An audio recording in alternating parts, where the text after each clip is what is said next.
아이가 있는 집인데 비상상비약을 어떻게 챙겨놔야 하는지, 약의 종류도 너무 많고 어떤 증상에 어떤 약을 쓰는지, 기본적으로 상비약을 어떻게 꾸릴지 알려드리겠습니다.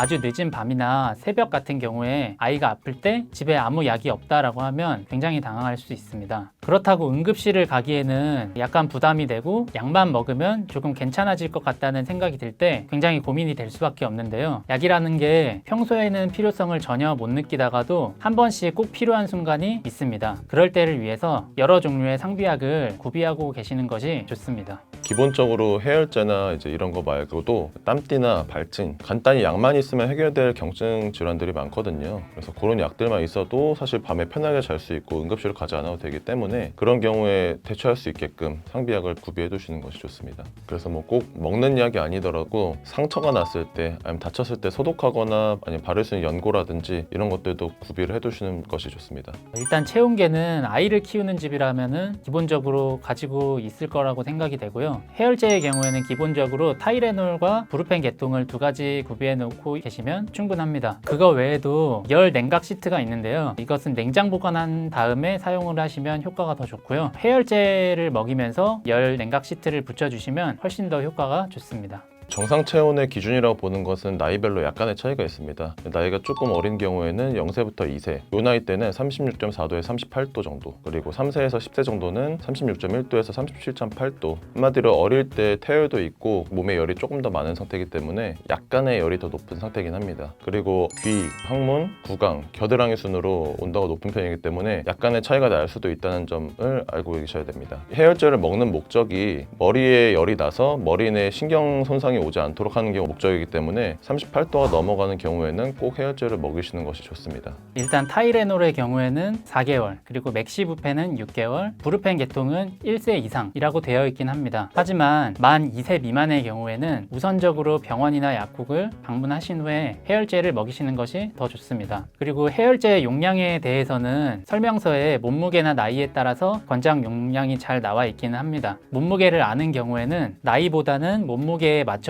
해열제를 먹이시는 것이 더 좋고요. 만약에 설명서가 없어서 권장 용량을 모르겠다 하시는 분들은 이런 권장 용량을 대략적으로 구할 수가 있는데요. 타이레놀의 경우에는 체중의 0.4배, 그리고 맥시부펜은 체중의 0.5배, 브루펜은 체중의 0.3배 정도로 계산을 해서 해열제를 먹이실 수 있습니다. 크게 해열제는 타이레놀 계열과 브루펜 계열이 있습니다. 둘 중에 어떤 걸 먼저 먹이셔도 상관은 없지만 타이레놀 계열을 먼저 먹는 것을 권장드립니다. 타이레놀은 4개월 이상부터, 그리고 임산부들도 먹을 수 있는 이제 해열제이기 때문에 먼저 권장드리고요. 타이레놀 계열의 해열제를 먹고 나서도 열이 안 떨어질 수가 있는데, 그렇게 되면은 2시간의 간격을 두고 브루펜이나 아니면은 맥시부펜 같은 해열제들을 먹여주시면 됩니다. 그래서 각 해열제를 먹고 나서 다른 계열의 해열제를 먹기까지는 2시간의 간격을 두시고, 각각 해열제는 하루에 최대 4번씩 가능합니다. 해열제를 각각 4번씩 총 먹었는데도 불구하고 열이 안 떨어지게 되면 병원에 내원하시는 게 좋고요. 꼭 교차 복용을 할 것 없이 타이레놀만 먼저 먹었는데 열이 떨어진다라고 하면 타이레놀만 4시간에서 6시간 정도의 간격을 두고 복용을 시키시면 됩니다.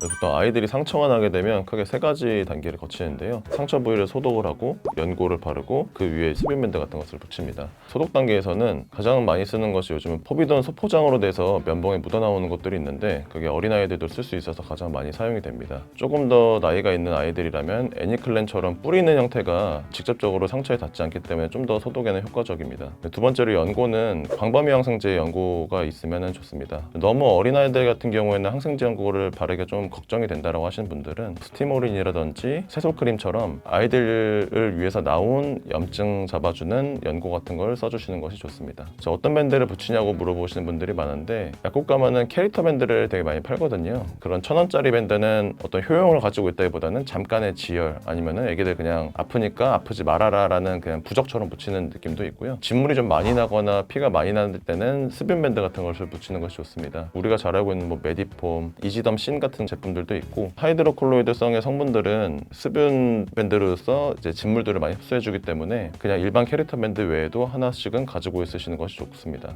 일단 아이들은 장이 민감한 경우가 굉장히 많습니다. 외식을 한다거나 평소에 잘 안 먹는 먹는 음식을 먹었을 때 소화불량에 걸리기가 굉장히 쉽습니다. 그렇기 때문에 아이들용 소화제 같은 백초 시럽이나 꼬마 활명수 같은 것들을 구비하고 계시면 좋을 것 같고, 설사나 변비가 생겼을 때 먹을 수 있는 포리부틴이나 스맥타 그리고 장쾌락과 같은 약들도 평상시에 구비하고 있으면 좋을 것 같습니다. 아이들이 배가 아프다고 할 때는 아이가 평소와는 다르게 심한 복통을 호소하거나 심하게 보채는 경우에는 가볍게 넘기지 마시고 병원을 꼭 방문하는 것을 추천드립니다. 아이들이 어리다 보니 아직 스스로 코를 풀거나 식염수 같은 걸 뒤로 넘겨서 코 안쪽을 세척해 주거나 하는 능력은 아직 없습니다. 그래서 엄마들이나 아빠들이 이제 코를 빨아들여 줄 수 있는 뺑코나 뻥코라고 하죠. 그런 제품들도 있고요. 아니면 식염수를 주사기에 담거나 스프레이 같은 통에 담아서 뿌려주는 형태로 코 세척을 해주곤 합니다. 진짜로 코가 심하게 막히는 아이들 용으로는 소화용 오트리빈들도 있지만 진짜 최후에 쓰는 방법들이고, 코가 건조하지 않게 그리고 세척해주는 것만으로도 아이들이 평소보다 편하게 잠을 잘 수 있습니다. 상비약을 먹을 때 한 가지 약만을 먹는 경우라면 설명서에 나와 있는 권장 용법대로 먹게끔 한다면 사실 큰 문제 없습니다. 하지만 2가지 혹은 3가지 이상의 약과 섞어 먹는 경우라면 성분을 꼭 확인을 하고 먹어야 하기 때문에 그게 어렵다면 병원이나 약국에 문의를 하시는 것이 좋습니다. 병원에서 받는 약들을 상비약 목적으로 받아가시는 분들이 있어요. 그런 경우에는 반드시 사전에 별도로 포장하시는 것을 권장드립니다. 별도 포장이 필요한 이유는 약은 증상에 맞춰서 조제가 되기 때문에 가루약으로 갈게 되는 경우 나중에 이 약을 똑같은 증상이 아닌데 먹게 되면 불필요한 성분을 먹게 될 수도 있거든요. 그래서 꼭 별도 포장을 요구를 해주시는 게 좋고요. 그리고 소분을 하거나 아니면은 시럽을 덜거나 하는 경우는 그때부터 이제 오염이 되고 공기와 마찰이 된다고 이제 봅니다. 그래서 유통기한이 써져 있는 약일지언정 소분이 되어 있는 상태라고 하면 유효기간보다 훨씬 적게 쓰셔야 됩니다. 그래서 가루약 같은 경우에는 소분된 뒤로부터 1달 정도, 그리고 알약 같은 경우에는 약포지에 담겨 있는 경우에는 2달 정도까지 먹을 수가 있고요. 그리고 PTP라고 해서 은박 형태로 되어 있는 것은 유효기간이 적혀 있는데 그것은 유효기간까지 드실 수 있습니다. 스테로이드나 항생제 연고를 노란색 혹은 분홍색 이런 동그란 약통에 소분해서 담아주는 경우가 있습니다. 이런 경우에는 한 달 정도만 보관한다고 보시는 것이 좋겠고, 아예 그냥 튜브채로 연고를 받는다면 개봉한 다음에 한 6개월 정도가는 쓰실 수 있습니다. 일부 항생제의 경우에는 2주 정도까지만 보관이 가능한 경우도 있습니다. 그러니까 이런 경우에는 먼저 약을 타실 때 어느 정도까지 두고 먹을 수 있는지를 약국에 문의를 하시는 것이 좋습니다. 눈에 넣는 안약이나 인공눈물 같은 경우에는 보통은 개봉하고 1달 이상 안 쓰는 것이 중요하고요. 아이들의 실험약 같은 경우에는 1달 정도 보관 가능하고, 병에 들어있는 해열제의 경우에는 개봉을 한 다음부터는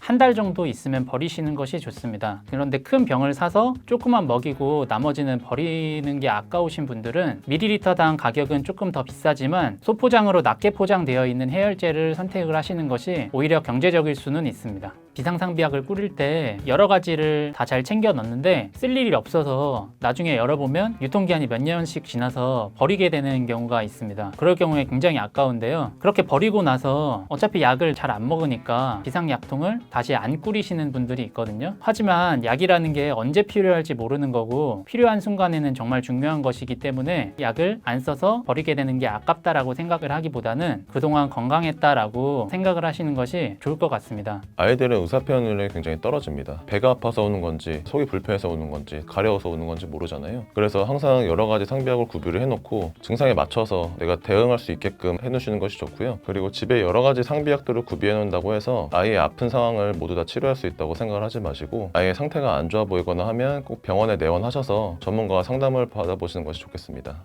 궁금하신 약이 있으면 서울신문 약자라 영상에 댓글에 남겨주세요. 저희가 확인하고 더 좋은 영상으로 찾아오겠습니다. 감사합니다.